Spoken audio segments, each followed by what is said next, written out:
Welcome back to the Angry Man Podcast with Jason and Greg. So, Jay, of course, we are always on YouTube looking at content. We typically don't follow other boxing channels that do what we do because we don't want to be influenced. But there are certain shows like the Porterway Podcast and things of that nature that we're going to watch. One of those shows that we sometimes watch is the Rise Podcast. That's the podcast from the Gervonta Davis team. And they made an interesting statement in their last podcast that I wanted you and I to come together and talk about. Maybe people missed this, but they talked specifically about the desire to face a Frank Martin next. Now, we know that Gervonta Davis is no longer on house arrest, so he has the option and the freedom of movement at this point. And so I would suspect that Gervonta Davis will be working on his next fight very soon. Now, I've been of the mindset for a while now that in 2024, Tank doesn't need to fight all of these guys, but he needs to fight one of Shakur Stevenson, Frank Martin, or Devin Haney. And it's just because I think he needs to keep the momentum going as far as what we saw out of Gervonta Davis in 2023. This doesn't have anything to do with his resume because I think Tank has a good resume. I also think that Devin has a strong resume. I think Devin's resume is slightly better, and I think his resume is going to strengthen after April 20th. But I just think from a momentum standpoint, I think it would be good for Gervonta Davis to get one of those fighters in the ring. Frank Martin has gone to social media recently to talk about a big announcement coming soon. So is it possible that we're going to see Gervonta Davis versus Frank Martin either in Gervonta Davis's next fight or subsequent to that, maybe his second fight in 2024, getting Frank Martin in the ring? I think personally that is a hell of a fight, one of which I would love to see. I would love to see how the two southpaws match up with each other. Frank is highly skilled, brings a diverse skill set to the ring. And I would like to see how Gervonta Davis manages against a Frank Martin. That's a dangerous fight. That was a dangerous fight for Shakur Stevenson as well. Frank, this should be a fight that could easily be made. Frank will get exactly what he needs in terms of the amount of money required in order for him to be satisfied with getting in the ring and taking on Gervonta Davis. There's absolutely no doubt in my mind that this fight can't be made. It will be made if Gervonta Davis is interested in this fight. So, Jay, what's your thoughts on that? I mean, their team, Gervonta Davis, saying they like the fight.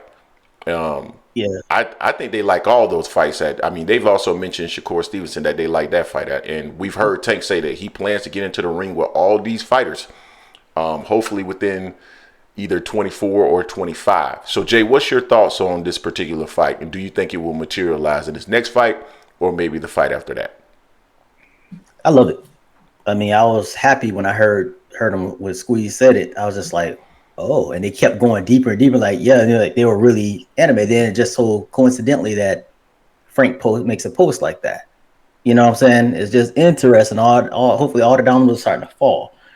So this would be a great fight. I was looking to see Frank's last fight. Frank last fought in July of last year, so it won't be a year since he's been up because I'm anticipating probably this fight will probably happen in June. I doubt it happens in May. I think in more or less like June, possibly. I think they may even mention possibly June, if I'm not mistaken, on that podcast they had.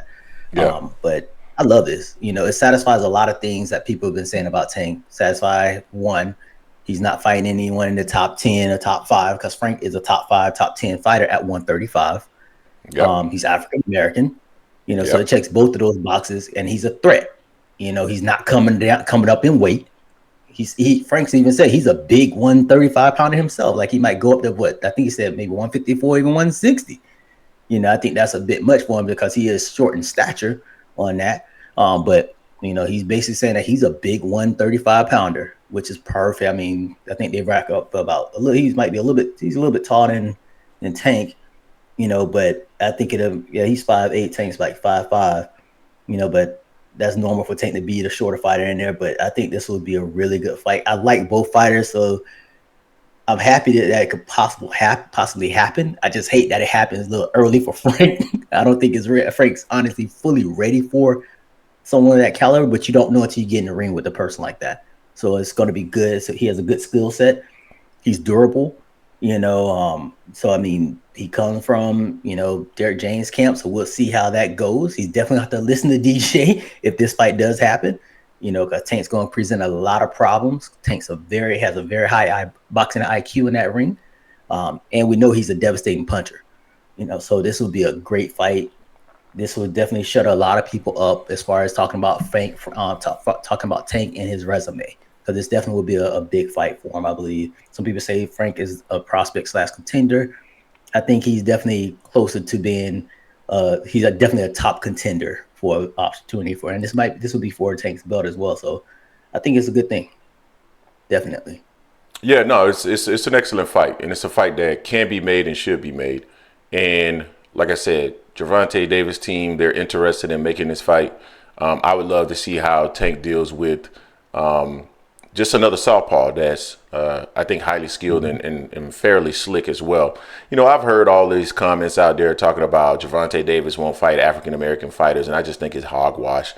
Personally, I think, because you remember, Floyd had been accused of doing that as well. And the thing about it was just a part of the overall promotional strategy in terms of, making this fighter bigger, or making any of these fighters bigger and more appealing to not just African Americans, but the Mexican American community and the Latino community as well.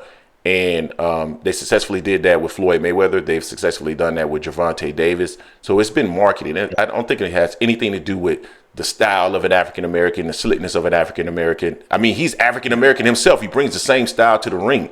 So I don't think it has anything to do with that. It's just more about, hey, this is how they've been positioning him and how they've been marketing him to not only African Americans, but also to the Latino community. And that's how they've gotten him to the point where he is today. So I've always thought this whole he won't fight African Americans. I just never understood that. I just made no sense to me. But they same thing. They said the same stuff about Floyd. Same exact stuff. So you guys tell us what you think in the comment section in regards to Frank Martin versus Gervonta Davis. Is this a fight that you would be interested in seeing? More specifically, Jay, my good friend Jay. I gotta call you. Sometimes I call for. So I got John Matt before. Jay, my guy Jay, would this fight satisfy you? Make sure you tell us in the comment section, and Jerry in the comment section or in the Discord. Also, guys, make sure you go check out AM Sports Cover 4. That's our new college football channel where we cover all things college football. Go support, become a subscriber. I'm telling you, you guys will enjoy the content. It's very thorough. Specifically, since we're doing just 8 or 9 minute videos, we get into some details in terms of some of these previews with some of these teams. Go check it out.